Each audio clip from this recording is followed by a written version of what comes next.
ਨਿਰਭਉ ਨਿਰਵੈਰ ਅਕਾਲ ਮੂਰਤ ਅਜੂਨੀ ਸੈਭੰ ਗੁਰ ਪ੍ਰਸਾਦ ਜਪ। ਆਦਿ ਸਚ ਜੁਗਾਦ ਸਚ ਹੈ ਵੀ ਸਚ ਨਾਨਕ ਹੋਸੀ ਵੀ ਸਚ। ਸੋਚੇ ਸੋਚ ਨਾ ਹੋਵਈ ਜੇ ਸੋਚੀ ਲੱਖ ਵਾਰ। ਚੁਪੈ ਚੁਪ ਨਾ ਹੋਵਈ ਜੇ ਲਾਏ ਰਹਾ ਲਿਵਤਾਰ। ਭੁਖਿਆ ਭੁਖ ਨਾ ਉਤਰੀ ਜੇ ਬੰਨਾ ਪੁਰੀਆਂ ਭਾਰ। ਸਹਿਸ ਸਿਆਣਪਾ ਲਖ ਹੋਂ ਤਾਂ ਇਕ ਨ ਚੱਲੇ ਨਾਲ। ਕਿਵ ਸਚਿਆਰਾ ਹੋਈਐ ਕਿਵ ਕੂੜੈ ਟੁਟੈ ਪਾਲ। ਹੁਕਮ ਰਜ਼ਾਈ ਚੱਲਣਾ ਨਾਨਕ ਲਿਖਿਆ ਨਾਲ। ਵਾਹਿਗੁਰੂ ਜੀ ਕਾ ਖਾਲਸਾ ਵਾਹਿਗੁਰੂ ਜੀ ਕੀ ਫਤਿਹ। ਗੁਰੂ ਪਿਆਰੀ ਸਾਜੀ ਨਿਵਾਜੀ ਸਾਧ ਸੰਗਤ ਜੀ, ਅੱਜ ਪਹਿਲੀ ਬਾਣੀ ਗੁਰੂ ਗ੍ਰੰਥ ਸਾਹਿਬ ਮਹਾਰਾਜ ਜੀ ਦੇ ਵਿੱਚ,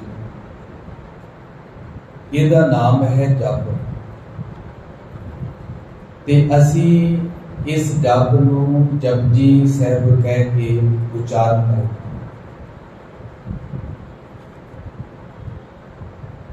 ਜਿਵੇਂ ਬਾਣੀ ਜਾਂ ਰਾਗ ਆਰੰਭ ਹੁੰਦਾ ਹੈ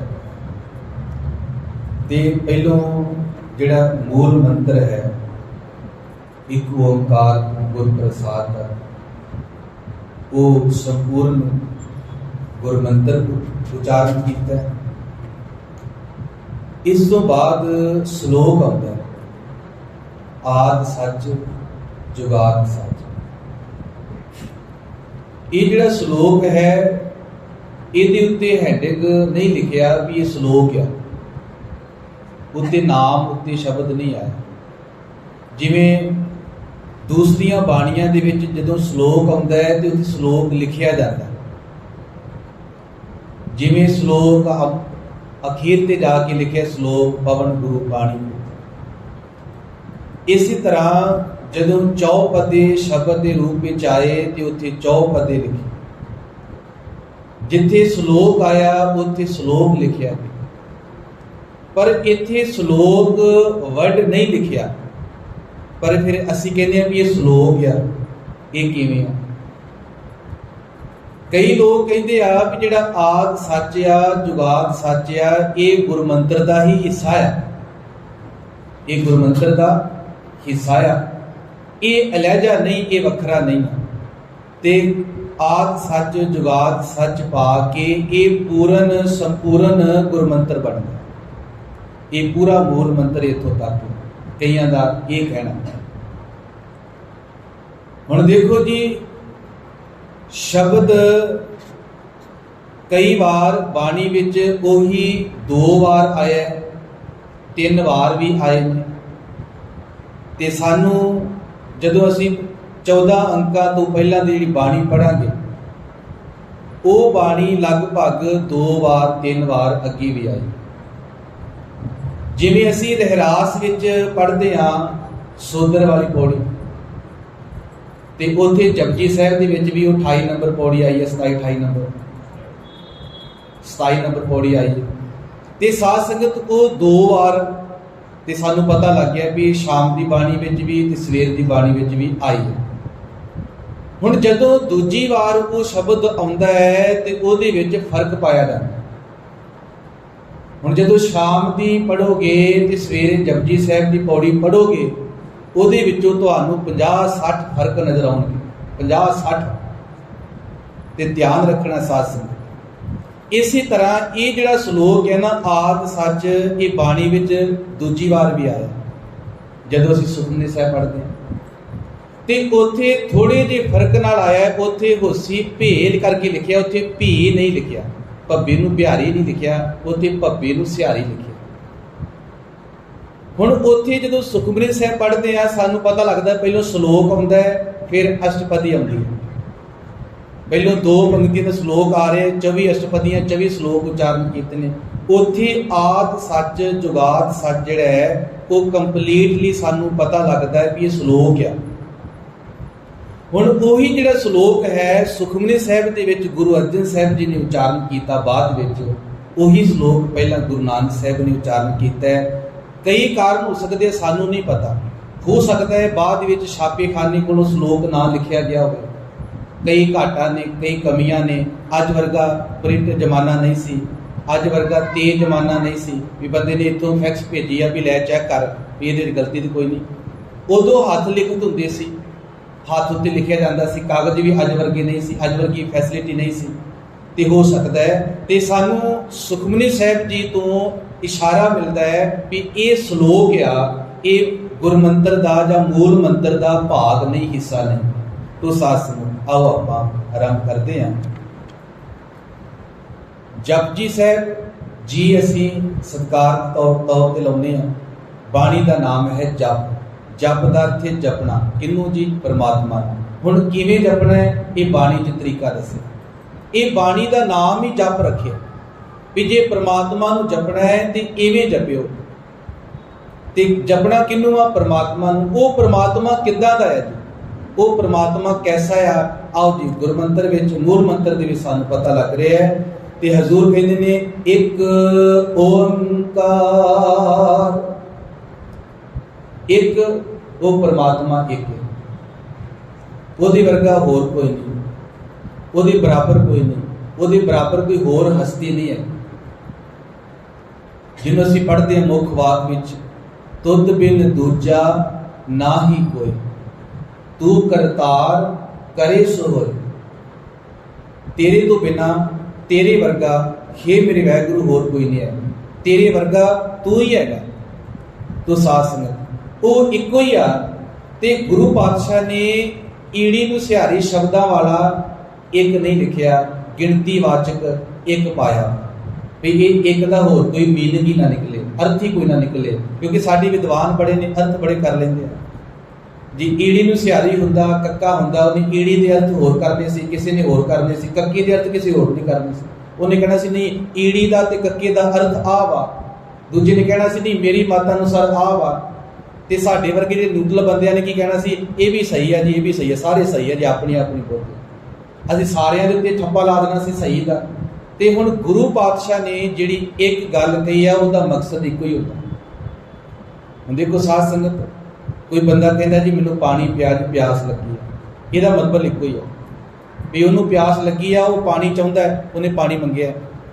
ਹੁਣ ਲੋਕੀ ਕਹਿਣ ਵੀ ਨਹੀਂ ਜੀ ਇਹਦਾ ਮਤਲਬ ਹੋ ਰਿਹਾ, ਇਹਦਾ ਦੂਜਾ ਬੰਦਾ ਕਹੇ ਜੀ ਇਹਦਾ ਮੀਨਿੰਗ ਹੋ ਰਿਹਾ।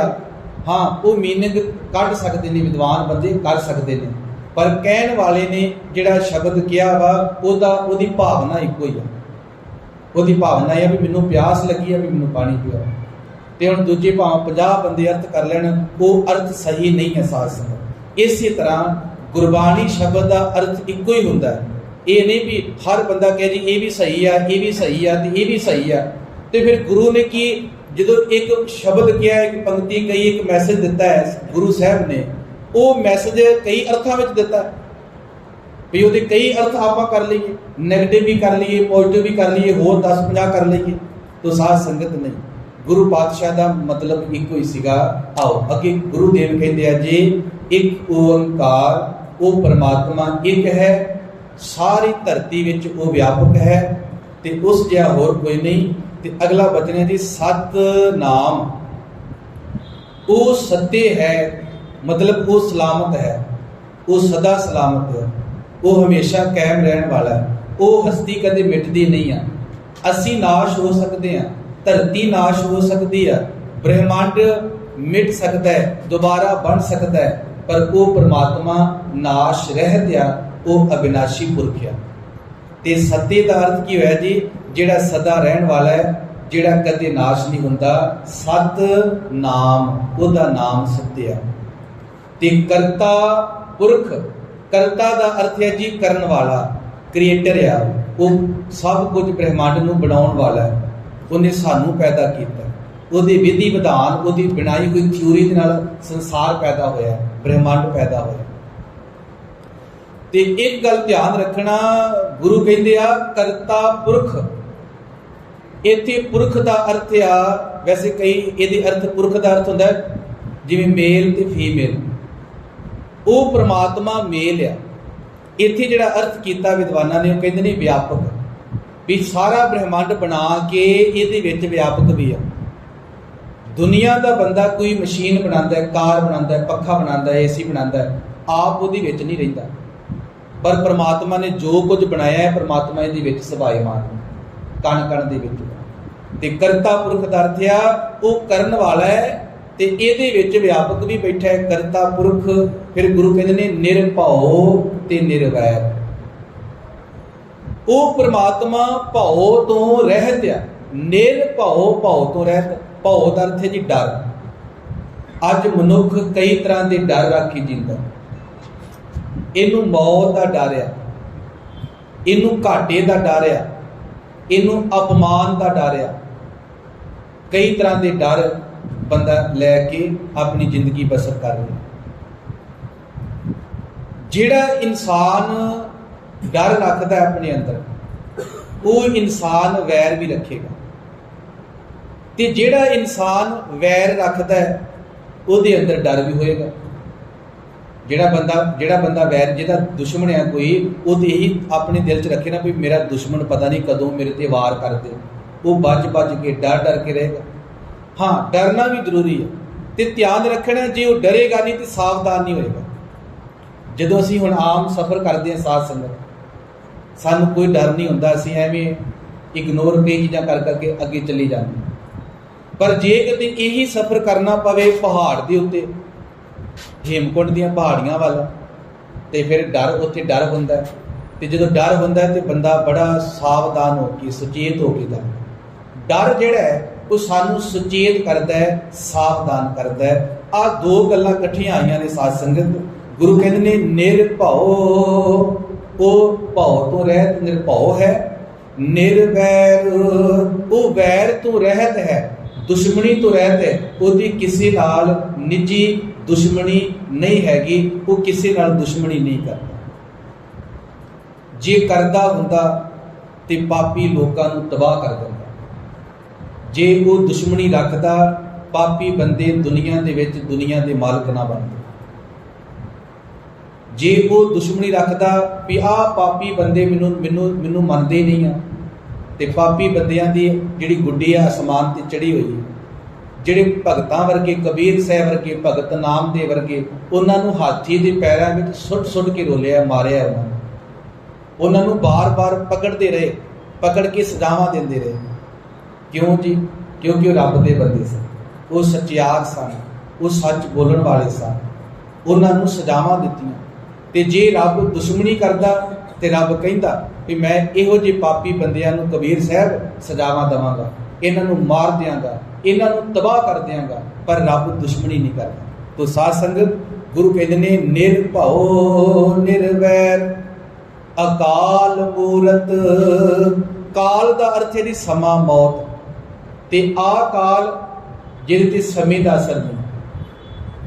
साडे उत्ते समय का असर हुंदा है ना जी, असी बचपन, फिर जवानी, ते असी बुढ़ेपे वाल, मौत वाल वध रहे हैं। समय का साडे उत्ते असर हुंदा है। ते परमात्मा जिहड़ा है काल तो रहत, मतलब उत्ते समय का असर नहीं, उत्ते मौत का असर नहीं, वो मरदा ही नहीं। अकाल मूरत अर्थ ही उहदी मूरत दे उत्ते, उहदी कोई मूरत नहीं है, उहदी हस्ती उत्ते, परमात्मा की हस्ती उत्ते, परमात्मा उत्ते समय का असर नहीं हैगा। फिर गुरु कहते ने अजूनी, वो जूना विच नहीं आउंदा, वो जून तो रहत है। हुण देखो जी, आ बेस जे परमात्मा के सिद्धांत है। हुण जे कोई कहे जी परमात्मा उस जून विच आया, तो हुण असीं की समझांगे भी जां आ गल झूठी है जां वो झूठ है। गुरु नानक साहब कहते हैं मैं परमात्मा की गल मैं पहलों बेस रख रहा, परमात्मा की विचार ये बेस है तुहाडा। जे परमात्मा नूं समझना है, उहदी विचार नूं समझना है, आ बेस है, ये मेन थ्योरी है। ये तो जे लांभे गए तुसीं असलीयत नूं परमात्मा नूं समझण विच फिर नाकाम रहोगे। अजूनी का अर्थ ही वो किसी जून विच आउंदा ही नहीं है। हाँ, उहदे जिहड़े भगत जन ने, उहदे उपासक ने, उहनूं मन्नण वाले ने, उहदा रूप वो जूना विच आ सकते ने, वो संत महापुरुषां के रूप विच आ सकते ने, पर रब जिहड़ा है वो आ जूनी दरथे जून तो रहत आ, वो जन्म नहीं लैंदा। गुरु ग्रंथ साहिब जी ने, महाराज जी ने एक ऐसा कड़वा वचन कह दिता, क्योंकि ये सच्चाई नूं जे कोई झूठ पेश करदा है तो गुरु पातशाह कहते मैनूं बर्दाश्त नहीं। कोई रब के नां ते जिन्हों रब की अकल भी कोई ना होवे, वो रब बारे कोई गल झूठी कह दे, मैनूं बर्दाश्त नहीं। फिर ध्यान रखना, जिन्हों रब बारे ज्ञान नहीं, सोची नहीं, वो रब की गल दुनिया च कहे भी रब आ गल वा, वो गल झूठी कहे, गुरु कहते मैनूं बर्दाश्त नहीं है, तो मैं उहदे लई कड़वा वचन कहण लग्या। ते गुरु ग्रंथ साहिब महाराज विच वो वचन आया, गुरु कहते ने सो मुख जलो, वो मुख जल जाए, वो मुंह सड़ जाए।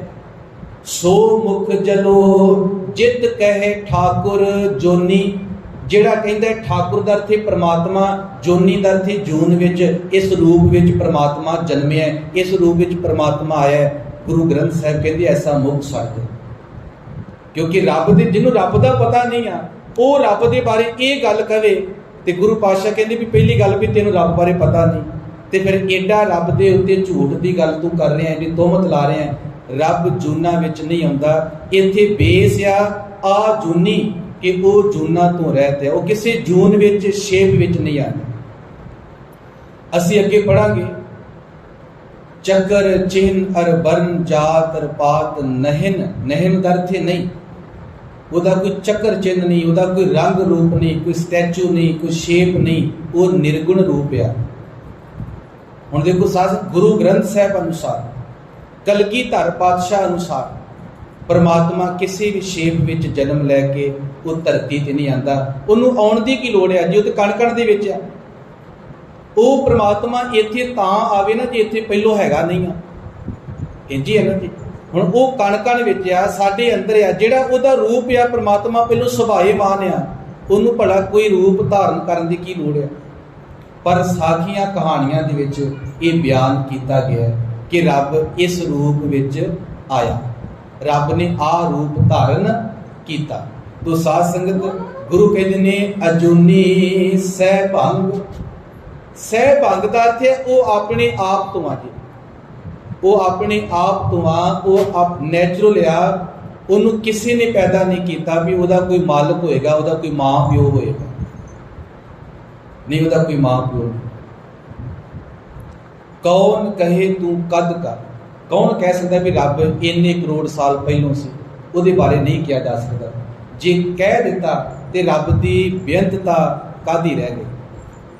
रब इन्ना बेअंत वा, जे असीं उहदे भेद नूं पूरे नूं जान ही लिया, उहदी बेअंतता फिर कादी रह गई। वो इसे लिए बेअंत आ कि असीं थोड़ा कुछ जान सकते हैं पर पूरा नहीं जान सकते। हाँ, जिन्ना कुछ जानते हैं ना, अगे होर वधांगे, असीं कहांगे फिर कुछ नहीं जानते। जदों ना थोड़ा जिहा ज्ञान आउंदा है ना बंदे नूं, उदों बंदा सोचदा है कि मैनूं बड़ा ज्ञान हो गया। ये असलियत एहसास है। जदों बंदे नूं थोड़ा जिहा ज्ञान हुंदा है, बंदा सोचदा है मैनूं बड़ा ज्ञान हो गया। पर जदों थोड़ा जिहा होर ज्ञान हुंदा है ना साध संगत, उदों सोचदा भी यार नहीं, ज्ञान तो हुण भी हैगा पर मैनूं इन्ना नहीं जिन्ना होना चाहिए। जदों होर ज्ञान की प्राप्ति करता है, वो कहता भी नहीं अजे भी कुछ नहीं, मैं तो समुद्र विचों एक बूंद ही छकी है, समुद्र ज्ञान का समुद्र भरिया पिया है, मैं तो एक बूंद नूं, एक ड्रॉप नूं टच किया। जिन्ना ज्ञान ज़्यादा हुंदा है उन्नी ये अकल पैदा होंदी है भी उहदे बारे असीं जाणी ही कुछ नहीं। ते जदों घट हुंदा ना, बाबा कबीर साहब ने कहा है, जदों लोग मिट्टी का मटका लैंदे सी ना, घड़ा लैंदे सी, उहनूं तणका के वेखदे सी ते खाली घड़े दे विचों आवाज़ आउंदी है, ते जदों पानी पा दो मटके 'च, उहनूं तणका के देखो, उहदे विचों आवाज़ आउणी नहीं। ते बाबा कबीर साहब कहते हैं, कहो कबीर शूशा घट बोले, भरिया होए सो कबहू ना डोले। जिहड़ा भरिया है ना, उहदे विचों आवाज़ नहीं आउंदी, जिहड़ा खाली है ना, जिहड़ा अंदरों खाली है, वो बड़ियां डींगा मारदा रब दे नाम ते, बहुत रौला पाउंदा, कहंदा मैनूं बड़ा ज्ञान है। खाली घड़ा ज़्यादा बोलदा, ਉਹਦਾ ਸਾਊਂਡ ਜ਼ਿਆਦਾ ਆਏਗਾ, ਉਹ ਜ਼ਿਆਦਾ ਬੋਲੇਗਾ। ਤੇ ਇੱਥੇ ਕਬੀਰ ਸਾਹਿਬ ਕੀ ਕਹਿਣਾ ਚਾਹੁੰਦੇ ਨੇ ਵੀ ਜਿਹੜਾ ਬੰਦਾ ਖਾਲੀ ਹੈ ਨਾ, ਗਿਆਨ ਤੋਂ ਸਖਣਾ ਹੈ, ਉਹੀ ਜ਼ਿਆਦਾ ਬੋਲਦਾ ਹੈ। ਜਦੋਂ ਗਿਆਨ ਮਿਲ ਜਾਏ ਸ਼ਾਂਤ ਹੋ ਜਾਂਦਾ। ਤੋ ਸਾਧ ਸੰਗਤ, ਅਜੂਨੀ ਸਹਿਭੰਗ, ਸਹਿਭੰਗ ਦਾ ਅਰਥ ਆਪਣੇ ਆਪ ਤੋਂ, ਤੇ ਅਗਲਾ ਬਚਨ ਹੈ ਗੁਰ ਪ੍ਰਸਾਦ, ਗੁਰੂ ਦੀ ਕਿਰਪਾ ਦੇ ਨਾਲ ਇਹ ਪਰਮਾਤਮਾ ਮਿਲਦਾ ਹੈ। ਇਹਨੂੰ ਯਾਦ ਰੱਖਣਾ, ਗੁਰ ਪ੍ਰਸਾਦ। ਗੁਰ ਪ੍ਰਸਾਦ ਦਾ ਅਰਥ ਕੀ ਹੈ? ਗੁਰੂ ਦੀ ਕਿਰਪਾ ਨਾਲ ਐਸਾ ਪਰਮਾਤਮਾ ਮਿਲਦਾ ਹੈ। ਕਿਸ ਤਰ੍ਹਾਂ ਦਾ ਪਰਮਾਤਮਾ? ਜਿਹੜਾ ਅਸੀਂ ਉੱਪਰ ਵਿਚਾਰਿਆ ਹੈ ਕਿ ਉਹ ਇੱਕ ਓੰਕਾਰ ਆ, ਉਹਦਾ ਨਾਮ ਸੱਤਿ ਆ, ਉਹ ਕਰਤਾ ਪੁਰਖ ਆ, ਉਹ ਨਿਰਭਉ, ਉਹ ਨਿਰਵੈਰ ਆ, ਉਹ ਅਕਾਲ ਮੂਰਤ ਆ, ਉਹ ਅਜੂਨੀ ਆ, ਸਹਿਭੰਗ ਆ। ਐਸਾ ਪਰਮਾਤਮਾ ਗੁਰ ਪ੍ਰਸਾਦ, ਗੁਰੂ ਦੀ ਕਿਰਪਾ ਨਾਲ। ਜਿਹੜਾ ਗੁਰੂ ਦੀ ਕਿਰਪਾ ਹੈ ਨਾ ਸਾਧ ਸੰਗਤ, ਇਹਦੇ ਉੱਤੇ ਬਹੁਤ ਵੱਡੀ ਵਿਚਾਰ ਕਰਨ ਵਾਲੀ ਹੈ। ਗੁਰ ਪ੍ਰਸਾਦ ਗੁਰੂ ਦੀ ਕਿਰਪਾ ਨਾਲ ਮਿਲਦਾ, ਇਹਦੇ ਉੱਤੇ ਵਿਚਾਰ ਕਰਨ ਵਾਲੀ ਆ ਸਾਡੀ ਕੌਮ। ਇਹਦੇ 'ਤੇ ਵਿਦਵਾਨ ਵਿਚਾਰ ਕਰਨਗੇ। ਅਜੇ ਤੱਕ ਵਿਦਵਾਨ ਮੈਂ ਝਗੜਦੇ ਦੇਖੇ ਆ, ਵਿਦਵਾਨ ਖਹਿੰਦੇ ਦੇਖੇ ਆ ਇੱਕ ਦੂਜੇ ਨਾਲ। ਕਿਸ ਟੌਪਿਕ ਦੇ ਉੱਤੇ? ਉਹ ਕਹਿੰਦੇ ਆ ਗੁਰੂ ਕੌਣ ਹੈ, ਗੁਰੂ ਕਿਹੜਾ ਹੈ, ਗੁਰ ਪ੍ਰਸਾਦ ਜਿਹੜਾ ਗੁਰੂ ਉਹ ਕਿਹੜਾ। ਤੇ ਇੱਕ ਦਿਨ ਮੈਂ ਬਚਨ ਕੀਤਾ ਸੀ, ਮੈਂ ਫਾਈਨਲ ਟੱਚ ਨਹੀਂ ਕੀਤਾ ਸੀ, ਇੱਕ ਥੋੜਾ ਜਿਹਾ ਵਿੱਚੋਂ ਹਿੱਸਾ ਸੁਣਾਇਆ ਸੀ ਵੀ ਪਰਮਾਤਮਾ ਵੀ ਗੁਰੂ ਆ, ਜਿਹਨੂੰ ਅਸੀਂ ਕਹਿੰਦੇ ਹਾਂ ਆਦ ਅੰਤ ਏਕੇ ਅਵਤਾਰਾ ਸੋਈ ਗੁਰੂ ਸਮਝਿਓ ਹਮਾਰੇ। 10 ਗੁਰੂ ਸਾਹਿਬਾਨ ਵੀ ਸਾਡੇ ਗੁਰੂ ਨੇ। ਗੁਰੂ ਨਾਨਕ ਸਾਹਿਬ ਤੋਂ ਲੈ ਕੇ ਗੁਰੂ ਗੋਬਿੰਦ ਸਿੰਘ ਜੀ ਤੱਕ ਸਾਡੇ 10 ਗੁਰੂ ਸਾਹਿਬਾਨ 10 ਜਾਮਿਆਂ 'ਚ ਹੋਏ ਆ। ਉਸ ਤੋਂ ਬਾਅਦ ਗੁਰੂ ਗ੍ਰੰਥ ਸਾਹਿਬ ਸਾਡੇ ਸ਼ਬਦ ਗੁਰੂ, ਗਿਆਨ ਗੁਰੂ ਨੇ। ਗੁਰੂ ਗ੍ਰੰਥ ਸਾਹਿਬ ਸਾਡੇ ਗੁਰੂ। ਤੇ ਧਿਆਨ ਰੱਖਣਾ, ਗੁਰ ਪ੍ਰਸਾਦ ਉਹ ਕਿਸ ਰੂਪ ਵਿੱਚ ਗੁਰੂ ਆ, ਇਹਦੇ ਉੱਤੇ ਜਿਹੜੀ ਵਿਚਾਰ ਬਣਾ ਉਹ ਪੰਥ ਦਾ ਮਸਲਾ ਆ। ਇਹਦੇ 'ਤੇ ਵਿਚਾਰਾਂ ਸਾਡੇ ਪੰਥ ਨੂੰ ਕਰਨੀਆਂ ਚਾਹੀਦੀਆਂ, ਸਾਨੂੰ ਕਲੈਰੀਫਿਕੇਸ਼ਨ ਦੇਣੀ ਚਾਹੀਦੀ ਆ ਵੀ ਸਾਨੂੰ ਆਮ ਲੋਕਾਂ ਨੂੰ ਵੀ ਗਿਆਨ ਮਿਲ ਜਾਏ ਵੀ ਅਸੀਂ ਕਿਵੇਂ ਸਾਨੂੰ ਰਾਹ ਜਿਹੜਾ ਅੱਗੇ ਮਿਲਦਾ ਰਹੇ।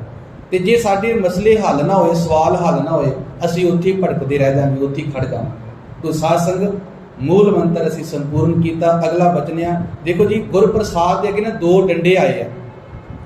2 ਡੰਡੇ ਤੋਂ ਪੈਣ ਦਾ ਮਤਲਬ ਆ ਵੀ ਇੱਥੋਂ ਤੱਕ ਇਹ ਗੱਲ ਕੰਪਲੀਟ ਹੋ ਗਈ। ਅੱਗੇ ਆ ਗਿਆ ਜਪ। ਇਹ ਜਪ ਜਪਜੀ ਸਾਹਿਬ ਦਾ ਨਾਮ ਆ, ਬਾਣੀ ਦਾ ਨਾਮ ਆ ਜਪ। ਜਿਵੇਂ ਆਸਾ ਕੀ ਵਾਰ ਆ, ਆਨੰਦ ਸਾਹਿਬ, ਇਸੇ ਤਰ੍ਹਾਂ ਜਪ ਬਾਣੀ ਦਾ ਨਾਮ ਆ। ਤੇ ਜਪ ਦੇ ਅੱਗੇ 2 ਡੰਡੇ ਲਗਾ ਦਿੱਤੇ ਆ ਵੀ ਇਹ ਵੱਖਰਾ ਪਾਠ ਆ, ਇਹ ਮੂਲ ਮੰਤਰ ਦਾ ਹਿੱਸਾ ਨਹੀਂ ਆ।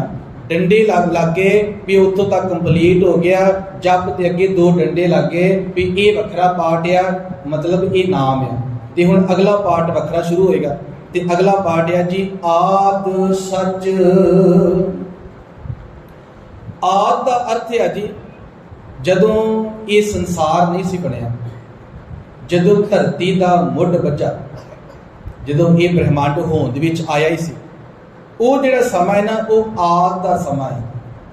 ਜਦੋਂ ਇਹ ਅਜੇ ਅਸੀਂ ਜੀਵ ਹੌਲੀ ਹੌਲੀ ਬਣਨੇ ਸ਼ੁਰੂ ਹੋਏ, ਇਹ 84 ਲੱਖ ਜੂਨਾਂ ਨਹੀਂ ਸੀ। ਜਦੋਂ ਧਰਤੀ ਬਣੀ ਪਹਿਲਾਂ, ਉਦੋਂ ਕੀ ਸੀ? ਸਾਇੰਸਦਾਨ ਆਪਣੇ ਜਿਹੜੇ ਅੰਦਾਜ਼ੇ ਸੁਝਾਅ ਦਿੰਦੇ ਨੇ ਵੀ ਉਦੋਂ ਆਹ ਸੀ। ਹੌਲੀ ਹੌਲੀ ਧਰਤੀ ਠੰਡੀ ਹੋ ਗਈ, ਪਾਣੀ ਬਣ ਗਿਆ, ਪਹਾੜ ਬਣ ਗਏ। ਪਰ ਅਸਲੀਅਤ ਵਿੱਚ ਕੀ ਹੋਇਆ ਹੈ, ਉਹਦੇ ਪਰਮਾਤਮਾ ਦਾ। ਪਰ ਜਿਹੜਾ ਉਹ ਸਮਾਂ ਸੀ, ਉਹ ਸਮੇਂ ਨੂੰ ਆਦ ਕਹਿ ਦਿੱਤਾ। ਜਦੋਂ ਜੀਵ ਸ਼ੁਰੂ ਹੋਏ, ਇਨਸਾਨ ਹੋਂਦ ਦੇ ਵਿੱਚ ਆਇਆ, ਇਹਨੇ ਸਮੇਂ ਨੂੰ ਮਾਪਣਾ ਸ਼ੁਰੂ ਕੀਤਾ। ਜਦੋਂ ਯੁੱਗ ਸ਼ੁਰੂ ਹੋ ਗਏ ਤੇ ਅਗਲਾ ਬਚਨ ਆ ਆਦ ਸੱਚ ਜੁਗਾਦ ਸੱਚ। ਜਦੋਂ ਸਮਾਂ ਸ਼ੁਰੂ ਹੋ ਗਿਆ, ਜਦੋਂ ਯੁੱਗ ਸ਼ੁਰੂ ਹੋ ਗਏ, ਗੁਰੂ ਕਹਿੰਦੇ ਉਹ ਪਰਮਾਤਮਾ ਉਦੋਂ ਵੀ ਸੱਚ ਸੀ, ਉਹ ਪਰਮਾਤਮਾ ਉਦੋਂ ਵੀ ਹੈਗਾ ਸੀ, ਉਹ ਪਰਮਾਤਮਾ ਆਦ ਵਿੱਚ ਵੀ ਹੈਗਾ ਸੀ। ਹੈ ਭੀ ਸੱਚ, ਹੈ ਭੀ ਦਾ ਅਰਥ ਉਹ ਹੈ, ਹੁਣ ਵੀ ਹੈਗਾ। ਤੇ ਹੋਸੀ ਭੀ ਸੱਚ, ਹੋਸੀ ਦਾ ਅਰਥ ਆਉਣ ਵਾਲੇ ਸਮੇਂ ਅੰਦਰ ਹੋਸੀ ਹੋਏਗਾ, ਆਉਣ ਵਾਲੇ ਸਮੇਂ ਅੰਦਰ ਵੀ ਪਰਮਾਤਮਾ ਹੋਵੇਗਾ, ਉਹ ਮਰੇਗਾ ਨਹੀਂ, ਕਿਉਂਕਿ ਉਹ ਅਬਿਨਾਸ਼ੀ ਆ, ਉਹ ਨਾਸ਼ ਰਹਿਤ। ਗੁਰੂ ਨਾਨਕ ਸਾਹਿਬ ਨੂੰ ਕਹਿੰਦੇ ਵੀ ਜਿਹੜਾ ਤੁਸੀਂ ਉੱਪਰ ਮੂਲ ਮੰਤਰ ਦੇ ਵਿੱਚ ਰੱਬ ਦੱਸਿਆ ਹੈ ਕਿ ਇਸ ਤਰ੍ਹਾਂ ਦਾ ਰੱਬ ਹੁੰਦਾ ਆ। ਗੁਰੂ ਨਾਨਕ ਕਹਿੰਦੇ ਹਾਂ ਸੱਚ ਆ, ਹੁੰਦਾ ਆ। ਉਹ ਆਦਿ ਵਿੱਚ ਵੀ ਸੱਚ ਸੀ, ਹੁਣ ਵੀ ਸੱਚ ਆ, ਅਗਾਂਹ ਵੀ ਸੱਚ ਰਹੇਗਾ। ਮਤਲਬ ਪਰਮਾਤਮਾ ਹਰ ਸਮੇਂ ਰਹੇਗਾ, ਉਹ ਜੰਮਦਾ ਮਰਦਾ ਨਹੀਂ। ਤੋ ਸਾਧ ਸੰਗਤ ਅੱਗੇ ਪੈ ਗਿਆ ਜੀ ਇੱਕ ਇੱਥੇ ਜਿਹੜਾ ਸ਼ਲੋਕ ਹੈ ਨਾ, ਇਹ ਜਿਹੜਾ ਸ਼ਲੋਕ ਹੈ ਸਾਨੂੰ ਸੁਖਮਨੀ ਸਾਹਿਬ ਤੋਂ ਪਤਾ ਲੱਗਿਆ ਵੀ ਇਹ ਸ਼ਲੋਕ ਆ। ਥੋੜੇ ਜਿਹੇ ਫਰਕ ਨਾਲ ਉੱਥੇ ਆਇਆ, ਬਹੁਤ ਸ਼ਬਦ ਬਹੁਤ ਬਾਣੀਆਂ ਫਰਕ ਦੇ ਨਾਲ ਆਈਆਂ ਨੇ। ਤੇ ਅੱਗੇ ਪੈ ਗਿਆ ਜੀ ਇੱਕ ਵੀ ਇਹ ਪਾਠ ਇੱਕ ਪੂਰਾ ਹੋ ਗਿਆ। ਆਦ ਸੱਚ ਜੁਗਾਦ ਸੱਚ, ਹੈ ਭੀ ਸੱਚ, ਤੇ ਨਾਨਕ ਹੋਸੀ ਭੀ ਸੱਚ। ਤੇ ਅਗਲਾ ਬਚਨ ਹੈ ਜੀ ਸੋਚੈ ਸੋਚ ਨਾ ਹੋਵੇ। ਇਹ ਪੌੜੀ ਦੇ ਵਿੱਚ ਨਾ ਧਰਮ ਦੇ ਕਰਮ ਦੱਸੇ ਆ, ਜਿਹਨੂੰ ਲੋਕ ਕਹਿੰਦੇ ਸਨ ਵੀ ਆਹ ਧਰਮ ਕਰ ਲੋ ਤੇ ਰੱਬ ਦੀ ਪ੍ਰਾਪਤੀ ਹੋ ਜਾਏਗੀ। ਹੁਣ ਫਿਰ ਧਿਆਨ ਦੇਣਾ ਸਾਧ ਸੰਗਤ, ਲੋਕ ਉਹ ਧਰਮ ਕਰਮ ਮੰਨੀ ਬੈਠੇ ਸਨ ਜਿਹਨੂੰ ਕਹਿੰਦੇ ਸੀ ਵੀ ਇਹ ਕਰ ਲੋ ਤੇ ਰੱਬ ਮਿਲ ਜਾਂਦਾ, ਤੇ ਉਹਨਾਂ ਕਰਮਾਂ ਦੇ ਉੱਤੇ ਕਾਂਟਾ ਮਾਰ ਦਿੱਤਾ ਗੁਰੂ ਨਾਨਕ ਸਾਹਿਬ ਜੀ ਨੇ। ਕਹਿ ਦਿੱਤਾ ਨਹੀਂ, ਇਹਨਾਂ ਕਰਮਾਂ ਕਰਕੇ ਰੱਬ ਨਹੀਂ ਜੇ ਮਿਲਦਾ। ਇਹ ਕਰਮ ਚੰਗੇ ਹੋ ਸਕਦੇ, ਮਾੜੇ ਹੋ ਸਕਦੇ ਨੇ, ਇਹਨਾਂ ਤੋਂ ਕਿਸੇ ਨੂੰ ਫਾਇਦਾ ਹੋ ਸਕਦਾ, ਨੁਕਸਾਨ ਹੋ ਸਕਦਾ ਹੈ, ਇਹ ਵੱਖਰਾ ਵਿਸ਼ਾ ਹੈ। ਪਰ ਮੈਂ ਕਹਿਣਾ ਚਾਹੁੰਦਾ ਵੀ ਇਹਨਾਂ ਕਰਮਾਂ ਨਾਲ ਰੱਬ ਨਹੀਂ ਜੇ ਮਿਲਦਾ। ਗੁਰੂ ਗ੍ਰੰਥ ਸਾਹਿਬ ਕਹਿੰਦੇ ਨੇ ਸੋਚ ਕਰੇ ਦਿਨਸ ਅਰ ਰਾਤ। ਸੋਚ ਦਾ ਅਰਥ ਹੈ ਸੁਚਾਲਿਆ, ਪਵਿੱਤਰਤਾ, ਇਸ਼ਨਾਨ। ਦਿਨਸ ਰਾਤ ਅਰਥ ਹੈ ਦਿਨ ਰਾਤ ਕੋਈ ਕਰਦਾ ਰਹੇ। ਗੁਰੂ ਗ੍ਰੰਥ ਸਾਹਿਬ ਦਾ ਬਚਨ ਆ ਕਿ ਸੋਚ ਕਰੇ ਦਿਨਸ ਅਰ ਰਾਤ, ਮਨ ਕੀ ਮੈਲ ਨਾ ਤਨ ਤੇ ਜਾਤ। ਕਹਿੰਦੇ ਮਨ ਦੀ ਮੈਲ ਇਵੇਂ ਨਹੀਂ ਜੀ ਉਤਰਦੀ। ਹੁਣ ਦੇਖੋ ਜੀ ਆ ਮੈਲ ਕਿਹੜੀ ਆ? ਕਾਮ, ਕ੍ਰੋਧ, ਲੋਭ, ਮੋਹ, ਹੰਕਾਰ ਦੀ। ਹੁਣ ਜਿਹੜਾ ਹੰਕਾਰ ਆ ਸਾਧ ਸੰਗਤ, ਇਹਦਾ ਕੋਈ ਟੀਕਾ ਹੈਗਾ? ਕੋਈ ਵੈਕਸੀਨ ਹੈਗੀ? ਕੋਈ ਦੁਨੀਆ ਦੇ ਵਾਇਰਸ ਦੀ ਸਾਰੀ ਦੁਨੀਆ ਦੇ ਵਿੱਚ ਵੈਕਸੀਨ ਲੱਗ ਰਹੀ ਆ ਵੀ ਕੋਈ ਹੰਕਾਰ ਦੀ ਵੈਕਸੀਨ ਵੰਡ ਦਿਓ ਵੀ ਹੰਕਾਰ ਖਤਮ ਹੋ ਜਾਏ ਬੰਦਿਆਂ ਵਿੱਚੋਂ। ਨਹੀਂ, ਹਾਂ ਜਿਹੜੀ ਵੈਕਸੀਨ ਆ ਉਹ ਸਰੀਰ ਦੇ ਉੱਤੇ ਅਸਰ ਕਰਦੀ ਆ, ਪਰ ਜਿਹੜੀ ਹਉਮੈ ਨਾ, ਬੰਦਾ ਮੰਜੇ ਦੇ ਵੀ ਪਿਆ ਹੋਏਗਾ ਨਾ, ਉਹਦੀ ਹਉਮੈ ਤਾਂ ਵੀ ਘੱਟ ਨਹੀਂ ਜੀ। ਬੰਦਾ ਗਰੀਬ ਹੋ ਜੇ ਹਉਮੈ ਤਾਂ ਵੀ ਘੱਟ ਨਹੀਂ ਜੀ, ਹਉਮੈ ਬਰਕਰਾਰ ਰਹੇਗੀ। ਉਹ ਅੰਦਰੇ ਅੰਦਰੀ ਰਿੱਝੇਗਾ, ਅੰਦਰੇ ਅੰਦਰੇ ਉਹ ਉਬਾਲੇ ਖਾਏਗਾ, ਭਾਵਾਂ ਕਰ ਨਾ ਸਕੇ। ਪਰ ਧਿਆਨ ਰੱਖਣਾ ਸਾਧ ਸੰਗਤ, ਜਿਹੜੀ ਮੈਲ ਆ ਵਿਕਾਰਾਂ ਦੀ, ਉਹ ਤਨ ਦੇ ਇਸ਼ਨਾਨ ਨਾਲ ਗੁਰੂ ਸਾਹਿਬ ਕਹਿੰਦੇ ਨੇ ਸੋਚ ਕਰੇ, ਸੁਚਾਲਿਆ ਕਰੇ, ਇਸ਼ਨਾਨ ਕਰੇ। ਦਿਨਸ ਅਰ ਰਾਤ ਮਨ ਕੀ ਮੈਲ, ਜਿਹੜੀ ਮਨ ਦੀ ਮੈਲ ਆ, ਨਾ ਤਨ ਤੇ ਜਾਤ, ਤਨ ਦੇ ਨਾਲ ਇਵੇਂ ਦੂਰ ਨਹੀਂ ਹੁੰਦੀ। ਇਹ ਜਿਹੜਾ ਕਰਮ ਹੈ ਨਾ, ਗੁਰਬਾਣੀ ਦੇ ਵਿੱਚ, ਗੁਰੂ ਗ੍ਰੰਥ ਸਾਹਿਬ ਦੇ ਵਿੱਚ ਪਹਿਲਾ ਕਰਮ ਇਹ ਆਇਆ ਹੈ ਜਿਹਨੂੰ ਸਤਿਗੁਰੂ ਪਾਤਸ਼ਾਹ ਨੇ ਖੰਡਨ ਕੀਤਾ। ਪਹਿਲੀ ਪੰਕਤੀ ਦੇ ਵਿੱਚ ਆਇਆ ਹੈ, ਪਹਿਲੀ ਪੌੜੀ ਦੇ ਵਿੱਚ ਆਇਆ ਹੈ, ਪਹਿਲੀ ਬਾਣੀ ਜਪਜੀ ਸਾਹਿਬ ਦੇ ਵਿੱਚ ਆਇਆ ਹੈ, ਪਹਿਲੇ ਅੰਕ ਦੇ ਉੱਤੇ ਗੁਰੂ ਗ੍ਰੰਥ ਸਾਹਿਬ ਦੇ ਵਿੱਚ ਆਇਆ। ਇਹ ਪਹਿਲਾ ਕਰਮ ਆਇਆ ਜਿਹਨੂੰ ਸਤਿਗੁਰੂ ਪਾਤਸ਼ਾਹ ਕਹਿੰਦੇ ਆ ਵੀ ਤੁਹਾਡਾ ਵਿਸ਼ਵਾਸ ਆ ਵੀ ਇਸ ਤਰ੍ਹਾਂ ਕੀਤਿਆਂ ਰੱਬ ਮਿਲਦਾ ਹੈ। ਗੁਰੂ ਕਹਿੰਦੇ ਮੈਂ ਕਹਿਣਾ ਚਾਹੁੰਦਾ ਕਿ ਇਸ ਤਰ੍ਹਾਂ ਰੱਬ ਨਹੀਂ ਮਿਲਦਾ, ਕਿਉਂਕਿ ਮੈਨੂੰ ਇਸ ਬਾਰੇ ਪਤਾ ਹੈ। ਤੇ ਹਜ਼ੂਰ ਕਹਿੰਦੇ ਨੇ ਜੀ ਸੋਚੈ ਸੋਚ ਨਾ ਹੋਵਈ। ਸੋਚੇ ਦਾ ਅਰਥ ਪਵਿੱਤਰਤਾ ਰੱਖਣ ਨਾਲ ਪਵਿੱਤਰਤਾ ਨਹੀਂ ਹੁੰਦੀ। ਜੇ ਸੋਚੇ ਲੱਖ ਵਾਰ, ਜੇ ਕੋਈ ਲੱਖਾਂ ਵਾਰ ਵੀ ਪਵਿੱਤਰਤਾ ਕਰ ਲੈ, ਇਸ ਸੁਚਮਤਾ ਨੂੰ, ਪਵਿੱਤਰਤਾ ਨੂੰ ਸੁੱਚ ਭਿੱਟ ਵੀ ਕਿਹਾ। ਇਹਨੂੰ ਸਾਡੇ ਦੇਸ਼ ਵਿੱਚ ਸੂਤਕ ਪਾਤਕ ਵੀ ਕਿਹਾ।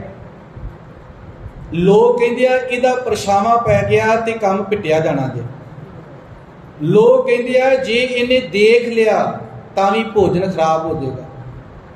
इस करके ना जो कई लोग भोजन खाते हैं पर्दे अंदर खाते हैं ओला करके बूहा मार के। इसलिए जो नोट गिनते हैं ना भी लोग दूजे की निगाह पै गई तो पता नहीं माया घट जे नज़र लग जानी, लोग माया भी पर्दे अंदर गिनते। अजे तक वो चीज़ साडे थॉट में बैठी हुई भी माया जे हुण बैंकों के देखो किन्ने लोग जाते उन्होंने वाल वेंदे ने कि बैंक घट गई माया बैंकों की। हाँ वो वक्री गल है जी पॉलिसी सरकारों की बैंकों को घाटा पै जाए, कोई लै जाए लोन लैके वापस ना करे तो घाटा पै जाए।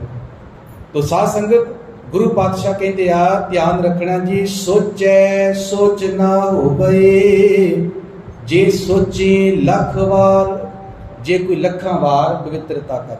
गुरु ग्रंथ साहिब का एक वचन याद आया, गुरु साहब कहते ने सुच्चे ये ना आखिए, इन्हों सुच्चे नहीं कहा जा सकता। किन्हों जी? बहन जे पिंडा धोए, जिहड़े अपने पिंड नूं अपने शरीर नूं जिहड़ा धोंदे आ, गुरु कहते ये पवित्र नहीं हो सकते, बाहरों साफ हो सकते हैं पर मन विच मैल बरकरार है। साध संगत मैं भी इशनान करदा, मैनूं पता जिहड़ी मेरी मैल आ वो किवें निकलनी है, नहातियां नहीं निकली। मैल जे मैं कड्डांगा वो मेरा फैसला है कि मैं झूठ बोलना है कि नहीं बोलना, ईमानदारी रखनी है कि नहीं रखनी, ये मेरा फैसला है, ये मेरी निजी जिंदगी है। हाँ जे मैं ईमानदार होना है तो ये मेरा फैसला है।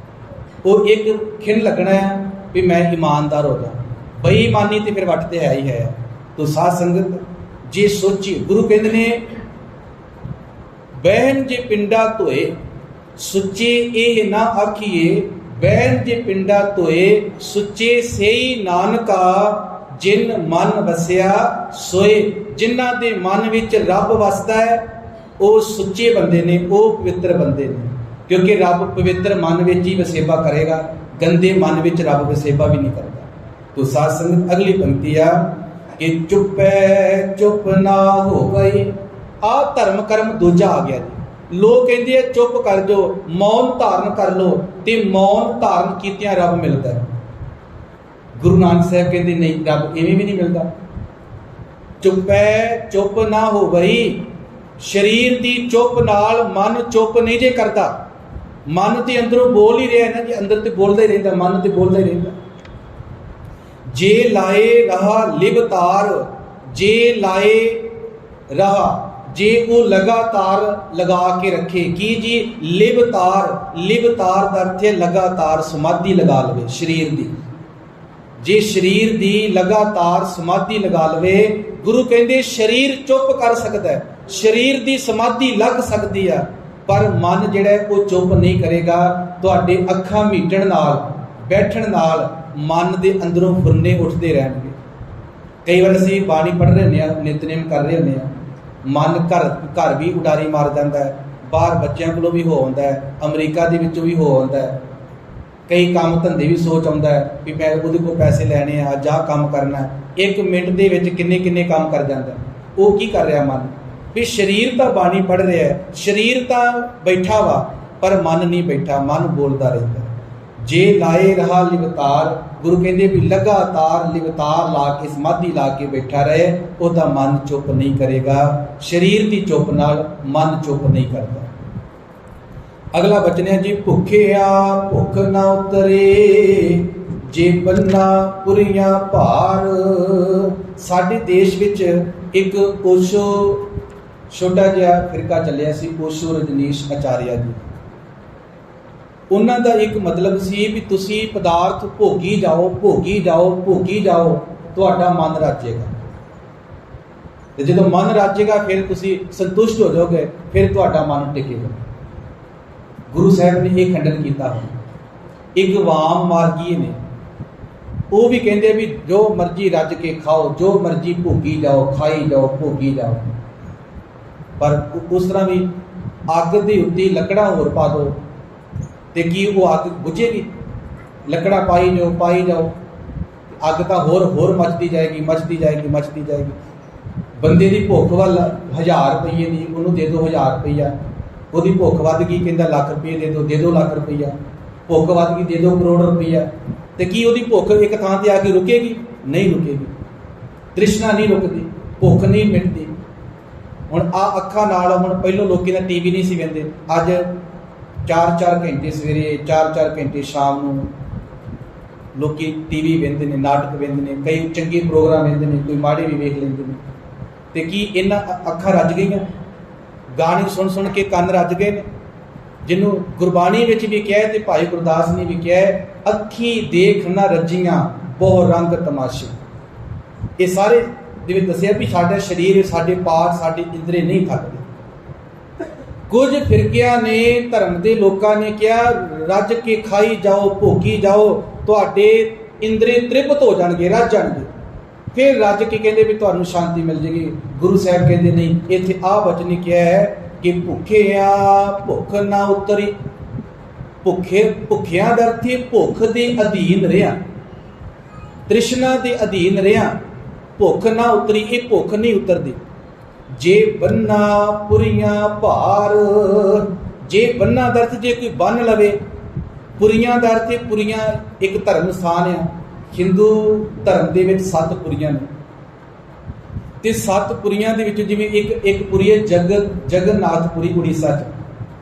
ਤੇ ਉਦੋਂ ਪਹਿਲੋਂ ਜ਼ਮਾਨਾ ਸੀ ਜਦੋਂ ਲੋਕ ਸਾਰਾ ਕੁਝ ਸਮਾਨ ਵੇਚ ਵੱਟ ਕੇ ਉੱਥੇ ਚੜਾਵਾ ਚੜਾ ਦਿੰਦੇ ਸੀ, ਵੀ ਉੱਥੇ ਸਮਾਨ ਬਹੁਤ ਸੀ ਪੁਰੀਆਂ ਦੇ ਵਿੱਚ। ਪਹਿਲੋਂ ਧਰਮ ਸਥਾਨਾਂ ਦੇ ਵਿੱਚ ਸਮਾਨ ਭੇਟਾ ਬੜੇ ਚੜ੍ਹਦਾ ਸੀ, ਸੋਨਾ ਚਾਂਦੀ ਬੜਾ ਚੜ੍ਹਦਾ ਸੀ। ਤੇ ਅੱਜ ਵੀ ਕਈ ਵਾਰ ਸਾਨੂੰ ਖਬਰਾਂ ਮਿਲਦੀਆਂ ਵੀ ਇਸ ਮੰਦਿਰ ਦੇ ਹੇਠਾਂ ਇੰਨੀਆਂ ਕੁਆਂਟਲ ਇੱਟਾਂ ਨਿਕਲ ਰਹੀਆਂ ਨੇ ਸੋਨੇ ਦੀਆਂ, ਇਸ ਮੰਦਿਰ ਹੇਠਾਂ ਇੰਨਾ ਸੋਨਾ ਵਾ। ਵੀ ਪਹਿਲੋਂ ਲੋਕ ਸਾਰਾ ਕੁਝ ਮੰਦਿਰਾਂ ਦੀ ਭੇਟ ਕਰ ਦਿੰਦੇ ਸੀ। ਤੇ ਮੰਦਿਰਾਂ ਦੇ ਵਿੱਚ ਬਹੁਤ ਜਿਹੜੇ ਹਮਲਾਵਰ ਆਉਂਦੇ ਸੀ, ਉਹ ਧਰਮ ਸਥਾਨਾਂ ਵਿੱਚ ਹਮਲਾ ਇਸ ਲਈ ਕਰਦੇ ਸੀ ਵੀ ਇੱਥੋਂ ਸਾਨੂੰ ਸੋਨਾ ਚਾਂਦੀ ਮਿਲਣਾ, ਖਜ਼ਾਨਾ ਮਿਲਣਾ, ਸੰਪਤੀ ਮਿਲਣੀ।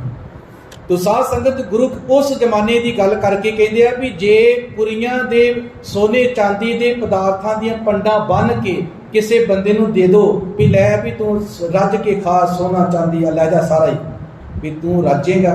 ਗੁਰੂ ਕਹਿੰਦੇ ਫਿਰ ਵੀ ਉਸ ਬੰਦੇ ਦਾ ਮਨ ਨਹੀਂ ਰੱਜੇਗਾ। ਭੁੱਖਿਆਂ ਭੁੱਖ ਨਾ ਉਤਰੀ, ਜੇ ਬੰਨਾ ਪੁਰੀਆਂ ਭਾਰ। ਜੇ ਬੰਨਾ ਪੁਰੀਆਂ ਭਾਰ ਦਾ ਅਰਥ ਵੀ ਜੇ ਸਾਰੇ ਪੁਰੀਆਂ ਦੇ ਪਦਾਰਥਾਂ ਦੀਆਂ ਪੰਡਾਂ ਬੰਨ੍ਹ ਕੇ ਉਹਨੂੰ ਦੇ ਦਿਓ, ਉਹ ਬੰਦਾ ਤਾਂ ਵੀ ਨਹੀਂ ਰੱਜੇਗਾ। ਤੇ ਅਗਲਾ ਬਚਨ ਹੈ ਜੀ, ਹੁਣ ਇਹ ਧਰਮ ਦਾ ਇੱਕ ਕਰਮ ਸੀ ਕਿ ਭੋਗੀ ਜਾਓ, ਤ੍ਰਿਪਤ ਹੋ ਜਾਓਗੇ। ਗੁਰੂ ਕਹਿੰਦੇ ਨਹੀਂ, ਅੱਗ ਹੋਰ ਮੱਚਦੀ ਜਾਏਗੀ, ਹੋਰ ਤ੍ਰਿਸ਼ਨਾ ਵੱਡੀ ਹੁੰਦੀ ਜਾਏਗੀ, ਵਾਸ਼ਨਾ ਵੱਧਦੀ ਜਾਏਗੀ। ਤੇ ਅਗਲਾ ਬਚਨ ਹੈ ਜੀ, ਫਿਰ ਗੁਰੂ ਕਹਿੰਦੇ ਨੇ ਸਹਿਸ ਸਿਆਣਪਾਂ ਲੱਖ ਹੋਏ। ਕਈ ਕਹਿੰਦੇ ਸੀ ਵੀ ਤੁਸੀਂ ਪੜ੍ਹੀ ਜਾਓ, ਸਿਆਣਪਾਂ ਸਿੱਖੀ ਜਾਓ, ਗਿਆਨ ਸਿੱਖੀ ਜਾਓ, ਤੇ ਗਿਆਨ ਦੇ ਨਾਲ ਰੱਬ ਪਾ ਲਓ। ਦੇਖੋ, ਰੱਬ ਪਾਉਣ ਦਾ ਵਿਸ਼ਾ ਨਾ ਅਨਪੜ੍ਹਤਾ ਆ ਤੇ ਨਾ ਗਿਆਨਵਾਨ। ਅਨਪੜ੍ਹ ਵੀ ਰੱਬ ਪਾ ਸਕਦਾ ਹੈ, ਗਿਆਨਵਾਨ ਵੀ ਰੱਬ ਪਾ ਸਕਦਾ ਹੈ। ਜੇ ਨਹੀਂ ਪਾਉਣਾ ਤੇ ਅਨਪੜ੍ਹ ਵੀ ਨਹੀਂ ਪਾ ਸਕਦਾ, ਗਿਆਨਵਾਨ ਵੀ ਨਹੀਂ ਪਾ ਸਕਦਾ। ਗਿਆਨ ਤੇ ਅਨਪੜ੍ਹਤਾ ਇਹ ਰੱਬ ਵਿੱਚ ਰੁਕਾਵਟ ਨਹੀਂ ਹੈ, ਤੇ ਰੱਬ ਪਾ ਵੀ ਨਹੀਂ ਸਕਦੇ, ਕਿਉਂਕਿ ਰੱਬ ਦਾ ਰਸਤਾ ਹੀ ਨਹੀਂ। ਅੱਜ ਪੜ੍ਹਿਆ ਲਿਖਿਆ ਬੰਦਾ ਜਿਹੜਾ ਹੈ ਨਾ, ਉਹ ਅਨਪੜ੍ਹ ਬੰਦੇ ਨਾਲੋਂ ਜ਼ਿਆਦਾ ਖਤਰਨਾਕ ਹੈ। ਅੱਜ ਪੜ੍ਹੇ ਲਿਖੇ ਕੋਲ ਬੜੇ ਤਰੀਕੇ ਨੇ, ਉਹਦੇ ਕੋਲ ਐਜੂਕੇਸ਼ਨ ਦਾ ਹਥਿਆਰ ਆ, ਤੇ ਪੜ੍ਹੇ ਲਿਖੇ ਤਰੀਕੇ ਨਾਲ ਆਮ ਬੰਦਿਆਂ ਨੂੰ, ਲੋਕਾਂ ਨੂੰ ਲੁੱਟ ਸਕਦਾ, ਆਮ ਤਰੀਕੇ ਨਾਲ। ਤੇ ਤੁਸੀਂ ਕਈ ਵਾਰ ਦੇਖਿਆ ਹੋਵੇਗਾ, ਮੈਂ ਕਈ ਵਾਰ ਦੇਖਿਆ ਦਿੱਲੀ ਮੈਟਰੋ ਦੇ ਵਿੱਚ ਜਿਹੜੇ ਬੈਠੇ ਨਾ ਬੱਚੇ, ਪੜ੍ਹੇ ਲਿਖੇ ਬੱਚੇ ਨੇ, ਉਹ ਜਦੋਂ ਉਹਨਾਂ ਕੋਲ ਕਾਰਡ, ਤੁਸੀਂ ਪੈਸੇ ਦੇ ਕੇ ਕਾਰਡ ਭਰਾਓ, ਉਹ ਕਾਰਡ ਵਿੱਚੋਂ ਹੀ 10, 15, 20 ਦੀ ਜਾਂ 50 ਦੀ, 100 ਦੀ ਹੇਰਾਫੇਰੀ ਕਰ ਜਾਂਦੇ ਕਈ ਵਾਰ। ਤੇ ਮੈਂ ਤੇ ਕਈ ਵਾਰ ਧਿਆਨ ਨਾਲ ਦੇਖਦਾ, ਫਿਰ ਚੈੱਕ ਕਰਦਾ ਵੀ ਕਿੰਨੇ ਪੈਸੇ ਪਾਏ ਨੇ। ਕਈ ਵਾਰ ਪੈਸੇ ਘੱਟ ਹੁੰਦੇ ਨੇ, ਵੀ 50 ਰੁਪਏ ਘੱਟ ਨੇ, ਤੂੰ ਕਿਉਂ ਨਹੀਂ ਪਾਏ? ਉਹ ਕਹਿੰਦਾ 50 ਰੁਪਏ ਦੇਣੇ ਸੀ ਵਾਪਸ, ਚੇਤਾ ਭੁੱਲ ਗਿਆ। ਤੇ ਪੜ੍ਹਿਆ ਲਿਖਿਆ, ਜਿਹਨੂੰ ਗੁਰੂ ਗ੍ਰੰਥ ਸਾਹਿਬ ਕਹਿੰਦੇ ਨੇ ਪੜ੍ਹਿਆ ਮੂਰਖ ਆਖੀਏ, ਉਹ ਪੜ੍ਹਿਆ ਲਿਖਿਆ ਮੂਰਖ ਬੰਦਾ ਹੈ ਜਿਸ ਲੱਭ ਲੋਭ ਅਹੰਕਾਰਾ, ਜਿਹਦੇ ਵਿੱਚ ਲਾਲਚ ਆ ਗਿਆ। ਉਹ ਪੜ੍ਹਿਆ ਲਿਖਿਆ ਲਾਲਚ ਦੇ ਵਿੱਚ ਆ ਕੇ ਦੂਸਰਿਆਂ ਨੂੰ ਆਪਣੀ ਗਿਆਨ ਵਿਦਿਆ ਦੇ ਨਾਲ ਲੁੱਟਦਾ ਹੈ। ਗੁਰੂ ਕਹਿੰਦੇ ਐਸਾ ਬੰਦਾ ਬੜਾ ਮੂਰਖ ਆ, ਵੀ ਤੂੰ ਵਿਦਿਆ ਲੈ ਕੇ ਤਾਂ ਦੁਨੀਆ ਨੂੰ ਵਿਦਿਆ ਵੰਡਣੀ ਸੀ, ਤੂੰ ਤੇ ਦੁਨੀਆ ਨੂੰ ਲੁੱਟਣ ਤੁਰ ਪਿਆ। ਤੋ ਸਾਧ ਸੰਗਤ, ਗੁਰੂ ਕਹਿੰਦੇ ਨੇ, ਲੋਕ ਕਹਿੰਦੇ ਸਨ ਗਿਆਨ ਹਾਸਲ ਕਰ ਲੋ ਰੱਬ ਮਿਲ ਜਾਂਦਾ, ਪਰ ਨਹੀਂ। ਸਹਿਸ ਦਾ ਅਰਥ ਹਜ਼ਾਰਾਂ, ਸਿਆਣਪਾਂ ਦਾ ਅਰਥ ਸਿਆਣਪਾਂ, ਅਕਲਾਂ, ਸਿਆਣਪਾਂ, ਗਿਆਨਵਾਨ ਬੰਦਾ ਹੋਏ। ਲੱਖ ਹੋਏ, ਲੱਖਾਂ ਸਿਆਣਪਾਂ ਹੋਣ ਤਾਂ ਇੱਕ ਨਾ ਚੱਲੇ ਨਾਲ। ਕਹਿੰਦੇ ਤੁਹਾਡੀ ਇੱਕ ਵੀ ਸਿਆਣਪ ਰੱਬ ਦੀ ਪ੍ਰਾਪਤੀ ਵਿੱਚ ਨਹੀਂ ਜੇ ਚੱਲਣੀ। ਵੀ ਅਕਲ ਇਹ ਸਿਆਣਪ ਦੇ ਨਾਲ ਵੀ ਰੱਬ ਨੂੰ ਨਹੀਂ ਪਾਇਆ ਜਾ ਸਕਦਾ, ਤੇ ਫਿਰ ਸਤਿਗੁਰੂ ਕਿਵੇਂ ਪਾਇਆ ਜਾ ਸਕਦਾ? ਗੁਰੂ ਕਹਿੰਦੇ ਤੁਸੀਂ ਸਚਿਆਰ ਬਣ ਜਾਓ, ਆਪਣੇ ਅੰਦਰ ਨੂੰ ਸਚਿਆਰ ਬਣਾਓ। ਤੇ ਸਤਿਗੁਰੂ ਸਚਿਆਰ ਕਿਵੇਂ ਬਣੀਏ? ਗੁਰੂ ਕਹਿੰਦੇ ਆਪਣੇ ਅੰਦਰੋਂ ਕੂੜ ਝੂਠ ਖਤਮ ਕਰ ਦਿਓ, ਬੁਰਾਈਆਂ ਖਤਮ ਕਰ ਦਿਓ, ਤੁਸੀਂ ਸਚਿਆਰ ਬਣ ਜਾਓਗੇ, ਆਪੇ ਰੱਬ ਨੂੰ ਪਾਲੋਗੇ। ਹੁਣ ਗੁਰੂ ਜੀ ਇਹੀ ਗੱਲ ਤਾਂ ਔਖੀ ਆ ਵੀ ਅੰਦਰੋਂ ਕੂੜ ਬੇਈਮਾਨੀ, ਅੰਦਰੋਂ ਝੂਠ ਠੱਗੀ ਨਹੀਂ ਨਿਕਲਦੀ, ਤੇ ਕਿਵੇਂ ਕੱਢੀਏ ਜੀ? ਗੁਰੂ ਕਹਿੰਦੇ ਫਿਰ ਇੱਕ ਸੌਖਾ ਤਰੀਕਾ ਹੈ, ਆ ਦੋ ਪੰਕਤੀਆਂ ਸਾਧ ਸੰਗਤ ਗੁਰੂ ਕਹਿੰਦੇ ਨੇ, ਕਿਵੇਂ ਸਚਿਆਰਾ ਹੋਈਏ। ਸਚਿਆਰਾ ਕਿਵੇਂ ਬਣੀਏ? ਕਿਵੇਂ ਕੂੜੇ ਟੁੱਟੇ ਪਾਲ, ਕਹਿੰਦੇ ਤੁਸੀਂ ਆਪਣੇ ਅੰਦਰੋਂ ਕੂੜ ਨੂੰ ਖਤਮ ਕਰੋ, ਬੁਰਾਈਆਂ ਨੂੰ ਖਤਮ ਕਰੋ, ਆਪੇ ਸਚਿਆਰ ਬਣ ਜਾਓਗੇ। ਤੇ ਸਤਿਗੁਰੂ ਫਿਰ ਇਹ ਅੰਦਰ ਜਿਹੜੀ ਬੁਰਾਈਆਂ ਭਰੀਆਂ ਪਈਆਂ ਨੇ ਇਹ ਖਤਮ ਕਿਵੇਂ ਹੋਣਗੀਆਂ? ਤੇ ਹਜ਼ੂਰ ਕਹਿੰਦੇ ਨੇ ਕਿਵੇਂ ਕੂੜੇ ਟੁੱਟੇ, ਕਿਵੇਂ